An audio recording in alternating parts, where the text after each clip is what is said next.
When you chose to come here, you came from where? From the city? Oh, we came from Remuera, but Annie, did you know that we came here by accident? No, I did not, and I want to hear why. However, did the car break down? No, what happened? Hi, thank you for joining me on the Sweet Escape podcast. I'm Annie Mellor. I want to interview some fabulous people who are living in this area on the Matakana Coast, sharing with you their life stories, why they've come here, what is so important about this area that's made them change their life from being corporate executives, living faraway lands, families, people retiring. You'll hear some wonderful stories, and I really hope you're going to enjoy them. Welcome back to the Sweet Escape, and I have a real treat for you today. A darling woman who I love, who lives on the Matakana Coast, is Ines Curin, and Ines has a business called Girls Talk Business New Zealand, which we're going to hear all about. But why I love having you here today, Ines, is you're a real local, and I don't know many real locals. You've been here a long time, and I want to hear how life is here, how it's changed for you, all about your business, of course, and wonderful business opportunities, which I'm sure there are many. So let's start with you. Now, you have that gorgeous husband, Dennis, and two beautiful children. I wish you could see her. This is audio. But they're one of the most attractive families they in the area, as well as being a long-time local. So how long have you been here? Hello, Annie, and thank you so much for inviting me today. I'm really excited to be here. In fact, when I got asked by you to do this, I thought, Toastmasters is going to be the perfect little warm-up for me. So I've been part of Toastmasters here for about 4 years. Oh, great. So now I'm going to use my Toastmastery skills on you. Fabulous. I'm loving it. So, how long have I been here? I've been here, actually, when you asked me, I was trying to figure out how long have I been here. 2005 we moved up. So, yeah, that is quite some time. Been a little while, yeah. And I remember when we first moved up, there were quite a few, obviously, locals here, and it took us, for a long, long time to feel actually local. But that's a real New Zealand town thing, isn't it? Very rural, small town, and we've kind of grown out of that now, I hope. But yeah, I can imagine. I think we have grown out of it. I think everyone's a local. The minute they, move into this amazing area, there's just so many wonderful people that embrace you, and that's why we wanted to be here. We want to be part of this beautiful community. Well, when you chose to come here, you came from where? From the city? Oh, we came from Remuera.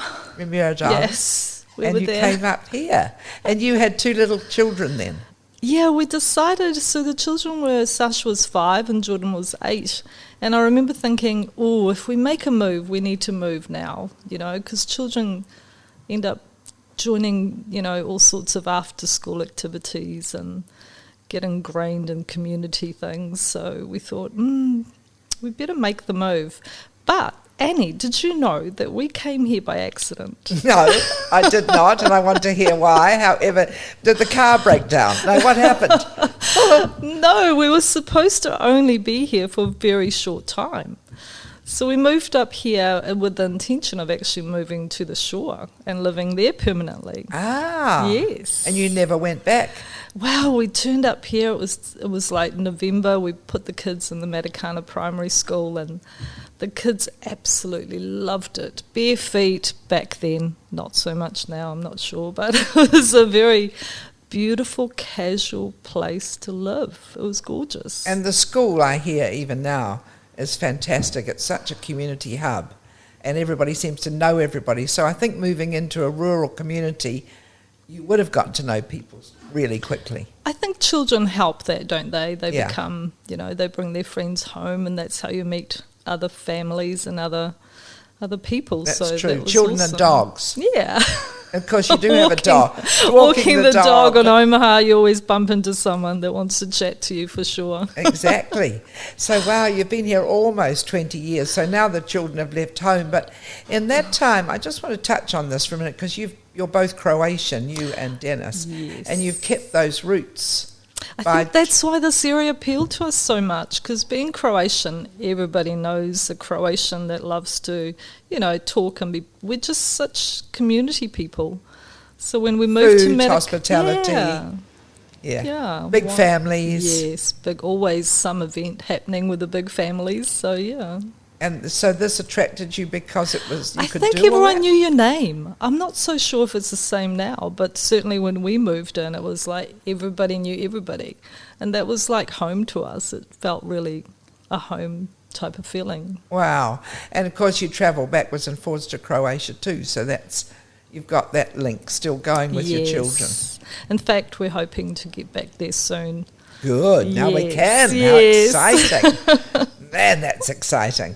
So you live down in the gorgeous Point Wells community, and that's a very special place. Describe that to me for you with a family. So I don't know if you know this, but we've moved 3 times within the area. When we first moved up here, we lived in Omaha. And Omaha, I remember doing some research when we first lived there. I think there was only 300 permanent residents living there. Wow. I'm not so sure if that's the number now.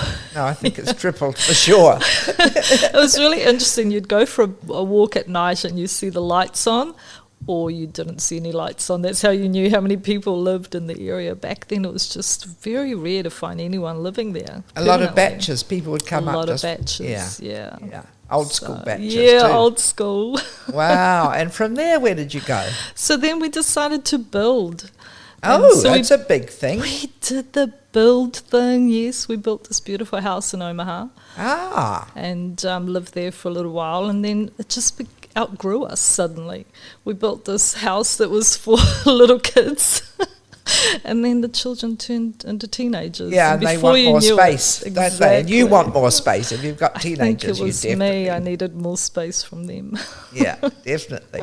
So, we decided, we really still want to stay around this area. It was a bit of a challenging time in terms of whether we leave Omaha or whether we go to Point Wells, or where do you go? It's interesting you say that, because although we call it Matakana or Matakana Coast, there really are very distinct communities. There's Omaha, which is a mix of the Batch people. There's Point Wells, where you've got a lot of gardeners and a mix of now families with young kids and older people. And then you've got the rural community. So it really is quite a blend, isn't it? Yeah, and of course, coming from Omaha, you had your house and, not a very big section.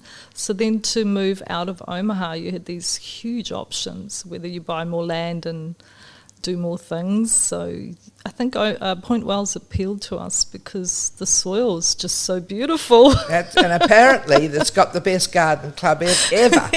They come from miles to the garden club. Well, you plant a seed and it grows overnight.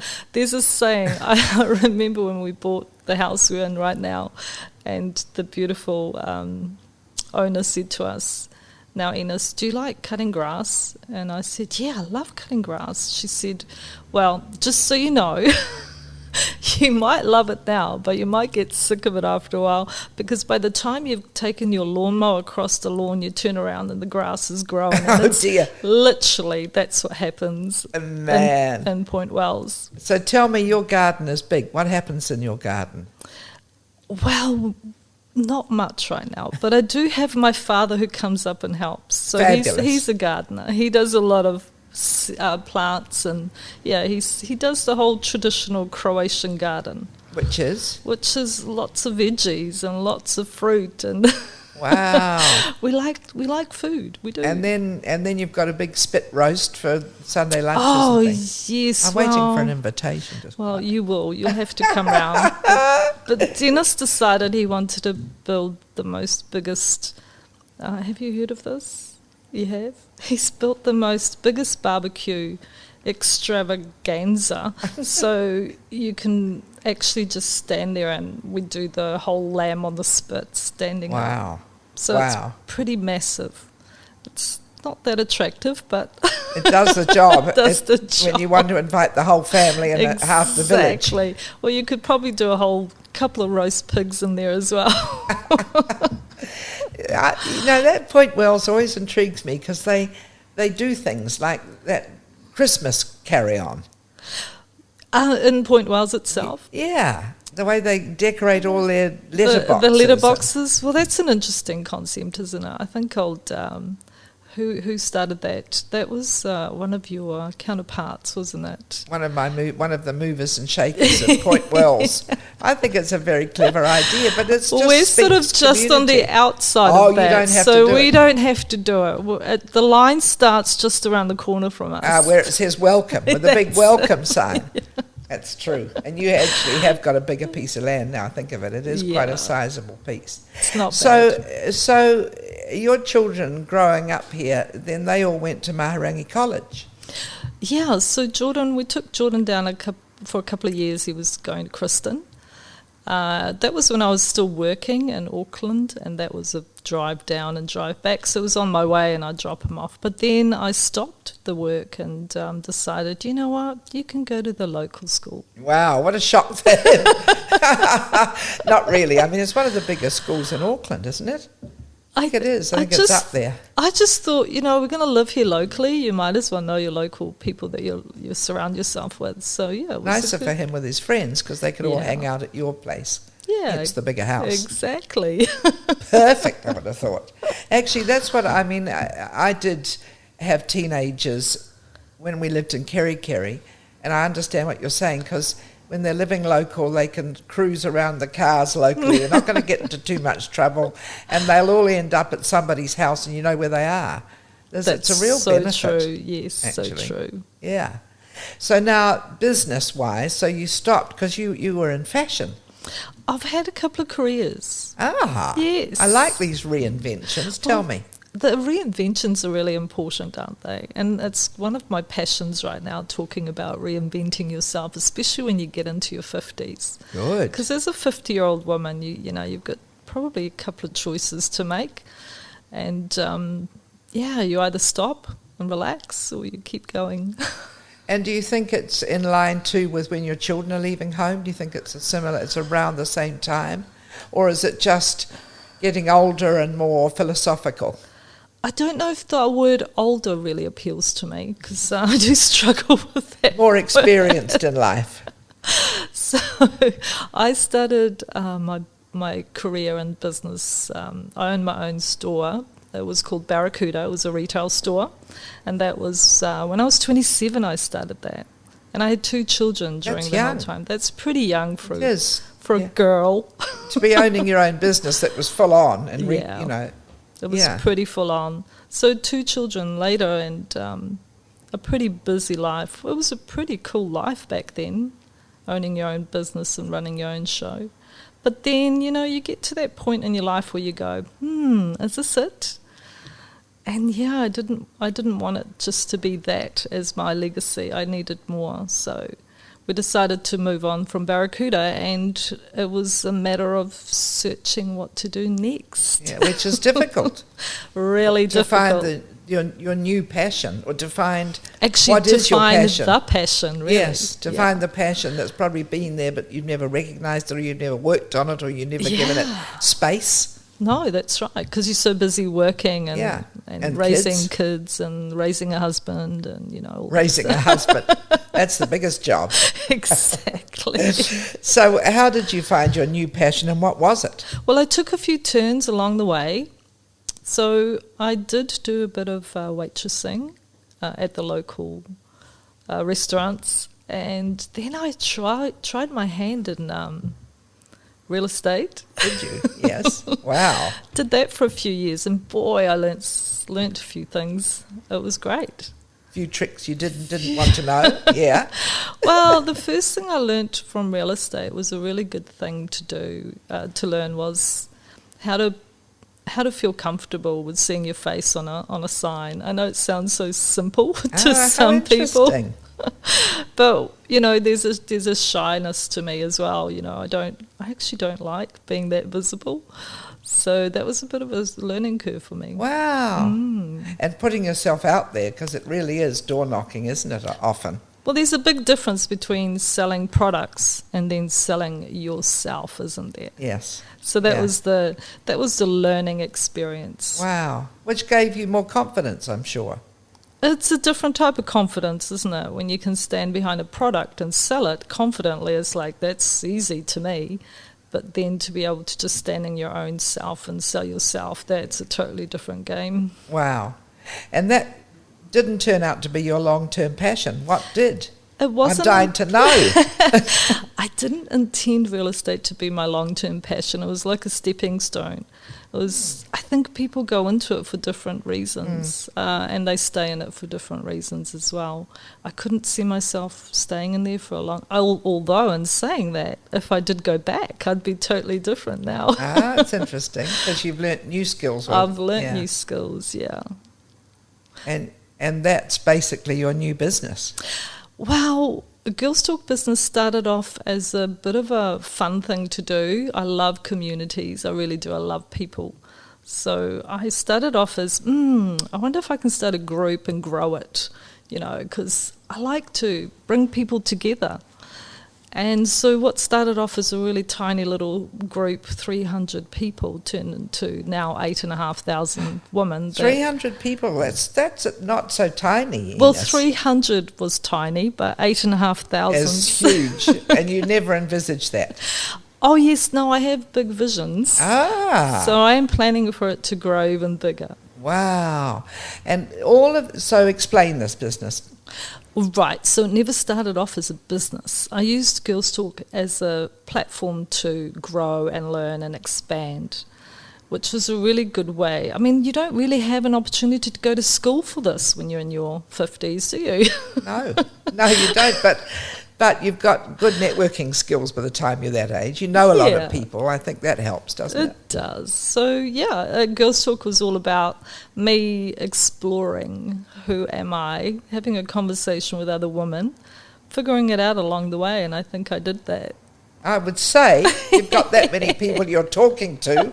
Well, you don't really see them, do you? They're just a number on the screen. So what I've done from there is I've developed a website and 3 versions on. The website started off as a community-based website where women can come and join a membership. But now it's had a bit of a shift, and I think that's my own personal shift, where memberships don't actually appeal to me. So we're doing something a little different. We're just opening it up to any woman in business who wants to join the platform and give her an avenue to showcase who she is. So they can create a page, or they can write a piece, or anything? Anything. And when you say you started just talking, were you just talking via Facebook or Zoom, or what? Oh, it was just in the comments. So you do a post, and then hopefully someone reads your post and starts engaging with you. So it was a lot of trial and error, a lot of learning along the way what you can and can't say. Yes, and also how would you know if you're attracting people or not? Well, by the likes. The lights came on. Well, people will press like, or you actually have a statistic in the back end to see how many people actually viewing your post. That really gave you encouragement to keep going. Yeah, well, it can be discouraging as well if you get it wrong. Well, I think that's true about social media or digital platforms, as they are anonymous, so it can be tricky. Well, yeah, I wasn't too afraid of it. I just jumped in, boots and all, and I thought, I can do this. I'll figure it out. So what topics did you start with? What topics came to mind? It is all based around business, although there was times where I was exploring certain things. So I'd post thoughts for the day or something that I'd come across and wanted to hear what the rest of the community was thinking. I think it's absolutely admirable, as you say, when you get to 50 thinking, what am I to do? And you've gone through this extraordinary journey. But what you've done is opened that up to a whole lot of other women. Are they all in that same age group or not? Well, statistics in the back tell us that there's a lot more younger women in the group. And that could have something to do with the name, which is Girls Talk Business. So it does appeal to a younger audience. But what I love about that is you've got the older generation there, like myself, older. But But you've also got the young girls there that are wanting to learn and wanting to explore. Yeah. So it works really well because one is teaching the other and Yes. one is keeping the other one younger. Yes, that's brilliant, because you started off to search for yourself and ended up mentoring, really. Essentially, yes. How exciting. And these women, so in all over the world, or where are they based mostly? Well, it's a little bit like the stage I was going through. So I was fine with just doing it for New Zealand women. But I think as they get more confident and understand what this is all about, I'm going to open it up to the rest of the world, whoever wants to join. I think it'll be very interesting. It will be. And they're all small businesses, I take it. They're all run from home. They're all... Yes, although we do have a lot of other amazing women, such as women that work in government departments. I was quite surprised. Yeah. There's all sorts of women in that group. I mean, 8,500 is a lot of women. Yes, and a huge amount of product and ideas and inventions. So they're not all selling things. Well, it's either product or service, isn't it? One or the I suppose other. one way or the other. I suppose that's true. But I was thinking more maybe consultants or counsellors or health professionals. All sorts. I think it's just a platform for women to come and have a look and learn from each other. Wow. And hopefully in the process expand their networking. And there's a lot of women that reach out to me in the back end meaning messenger, so they'll message me and say, hey, Ines, I'm wondering what's going on, can I do this, so there's a lot of uncertainty, and I know that because that's where I was at when I was starting the group, so I do feel like I'm a bit of a big sister in all of this. You are, absolutely you are. I think it's fantastic. And what is interesting is you're living in this lovely community which you visioned of when your children were young, but you've taken it to the world. You've taken yourself to the world. I know, from little old Matakana, and the website does say Matakana, by the way. Oh, it does. There you go, Matakana Coast. Well, there are certainly more and more people being in real estate. I can tell you, the people who are buying up here are people who are coming from Auckland who have been working offline because out of the office because of COVID, and now thinking, well, I can live other places. So that's the plus side, isn't it? Isn't it amazing that a few years ago we wouldn't have dreamed that we could work from home like this and be connected to the rest of the world? Yeah. But also live in such a beautiful place like Matakana Coast. Yeah, and it's so lovely to hear after 20 years you still say that. So what are the things you love about it now? Well, of course, we all love Omaha Beach, don't we? I Yeah. mean, it's such a gorgeous place. Yeah. I always say, isn't it amazing if that beach could speak, how many stories it would tell us? True, it's so true. Or the endless people walking on it, for starters. But I agree, you take the dog or yourself for a walk on Omaha Beach. It doesn't matter how you feel when you wake up, it will lift your spirits. So beautiful. There's also a lovely little walk just around the corner from my place where it connects. It's the Paper Road that connects Point Wells to Omaha, and I love walking that little path. I've never walked that path. It's just such a beautiful, especially now because it's a little bit more overgrown with beautiful big trees. So when the leaves are falling on the ground, you see such colours. And the dog just loves it, takes her time. She gets there and she's all puffed. But it's such a beautiful, sweet little walk, and it's short. It's not too long. Yeah, so and it's almost opposite your house. What's more. So Omaha's always there, but it does get busy. So I'm so pleased that we've got our own little private little walkway. Yeah, it really is. And I often see bikers going down it too, and people walking. It's lovely. So Point Wells is a magical place, isn't it? It's a little. We don't want to talk too much about it because don't. No. It's a secret hiding space because people think Matakana, Omaha. They don't think Point Wells, except that more and more people are starting to come up here and talking about it. But it's very precious. I love the fact that there's an exodus. We call it an exodus. Have you heard of that? No. Where when we left Omaha, there was like a whole group of us that just left and bought in Point Wells. There was an exodus. Seems to be the thing, right? You're going to Omaha. It's a beautiful place to live. But then if you start living here permanently, you're sort of searching for somewhere quiet after a while. And a barn or a garage for your car or more garden to work. So you've got all of that in Point Wells. That's so true. And it's just so close. Oh, I just think it's so wonderful that you've been here this time and you offer so much to the community as you do. And Dennis, it's just wonderful. And your children. I mean, honestly, Ines, and now you've taken all that love and mentoring to the world. So, you make it sound so, wow, who is this woman? Well, yeah, we're listening to you. We know who you are. And if we want to know more, what's the website? It's called girlstalkbusiness.com. That's easy. And you can just go and say hi. You can go and say hi, you can join, you can, go and have a explore. I think so. And otherwise, if you really want to work out of your office in a gorgeous environment, come up to Matakana Coast. Absolutely. Thank you so much, Ines, for joining the Sweet Escape. Thank you, Annie. I've really enjoyed this little conversation. Me too. It's sort of reminded me of how amazing this place really is. Yeah. Thank you. Another incredible story from somebody who's moved into the Matakana Coast. I hope you enjoyed it. And if you want to know more about our special area, which is a secret, give me a call, Annie Mellor, and you'll find me at Ray White Matakana, 027 929 7767.